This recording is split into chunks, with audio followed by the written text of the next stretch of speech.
கௌதம் அதானியின் நிறுவனம் வியட்நாமிலும் துறைமுகம் அமைத்து தனது வணிகத்தை விரிவாக்க திட்டமிட்டுள்ளது. சர்வதேச கடல் போக்குவரத்து வர்த்தகத்தில் சீனா ஆதிக்கம் செலுத்தி வருகிறது. இந்நிலையில் இதற்கு சவால் விடும் வகையில் இந்தியாவின் அதானி நிறுவனமும் கடல் போக்குவரத்து வர்த்தகத்தை சர்வதேச அளவில் வேகமாக விரிவாக்கி வருகிறது. இலங்கை, இஸ்ரேல், தான்சானியா ஆகிய நாடுகளில் துறைமுகம் அமைத்துள்ள அதானி நிறுவனம் அடுத்து தென்கிழக்காசிய நாடான வியட்நாமிலும் துறைமுகம் அமைக்க உள்ளது. இதற்கான அனுமதியை வியட்நாம் அரசிடம் அதானி நிறுவனம் பெற்றுள்ளதாக தகவல் வெளியாகியுள்ளது.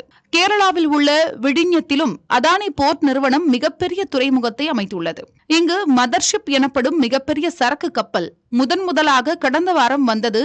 இந்திய கடல் போக்குவரத்து வர்த்தகத்தில் மிகப்பெரிய மைல்கல்லாக பார்க்கப்படுகிறது. இந்நிலையில் பேசிய அதானி போர்ட் நிறுவன இயக்குநரும் கௌதம் அதானியின் மகனுமான கரண் அதானி, இந்தியாவை சர்வதேச கடல் போக்குவரத்து மையமாக மாற்றுவதே தங்கள் இலக்கு என்றார்.